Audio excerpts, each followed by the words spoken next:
এভাবে পায়ে গামবুট পরে কিংবা পলিথিন মুড়িয়ে জমিতে কাজ করছেন কৃষক। গাম্বু পরে যায়, কত গাম্বু নাই, পলিথিন পেঁচাইয়া যেতে হয় হাত মোজার সঙ্গে, তারপরেও ফালতে ওঠে, ফালতে ওই জামার তলটা যায় কামড় যা ধরে, ওইটা যাবার বিছনায় উঠে কান্দা যদি যাইতে তো মানুষ মারা যাবো। বর্ষা শেষে জমে থাকা পানিতে বেড়েছে চীনা জোঁকের প্রজনন, ফলে জমিতে নামলেই পায়ের চারপাশে লেগে যাচ্ছে রক্তপিপাসু জোঁক। জোঁকের আতঙ্কে মাঠ ফাঁকা, অলস সময় পার করছেন চায়ের দোকানে বসে। প্রচুর জোঁক, জোঁকের মধ্যে কোনো লোকজন পাওয়া যায় না, কাজ করতে পারে না, ধরলেই শরীরে এমন জায়গায় ধরে পাওয়া যায় না, টেরই পাওয়া যায় না, ছাটপায় মানে উঠে কাজ করতে আমরা খুব ভয়ে লবণ পানি দিয়ে তারপর কাজ করি। উপজেলার 10টি ইউনিয়ন ও পৌর এলাকার নানা জায়গায় ছড়িয়ে পড়েছে এই উপদ্রব। শুধু মানুষ নয়, গবাদি পশুর শরীরেও জোঁক লেগে রক্ত শুষে নিচ্ছে। অনেক পশু দুর্বল হয়ে পড়েছে, মারা গেছে ছোট প্রাণীও। বিদ্যালয়ের মাঠেও মিলছে জোঁক। কোমলমতি শিক্ষার্থীরা আতঙ্কে খেলাধুলা বন্ধ করে দিয়েছে। শিশুদের নিরাপত্তা নিয়েও তৈরি হয়েছে উদ্বেগ।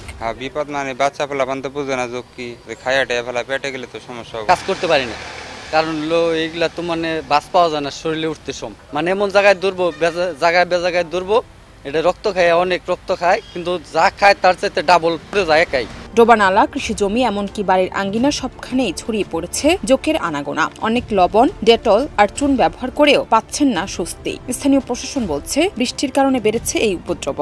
যখন শেষ শীতে আবহাওয়া থাকে তখন কিন্তু এই জোঁকের উপদ্রবটা একটু বেড়ে যায়। থেমে থেমে বৃষ্টি হওয়ার কারণে এখানে একটু জোঁকের উপদ্রব বেড়ে গেছে। তো এখানে কৃষকরা যারা মাঠে কাজ করে তারা অনেক সময় জোঁক দ্বারা আক্রান্ত হয়।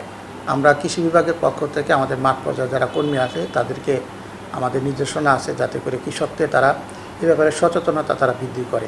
এটা মানুষ এবং গবাদি পশুকে আক্রান্ত করলে এরা রক্ত চুষে খায় এবং একসময় সে দেহ থেকে খসে পড়ে।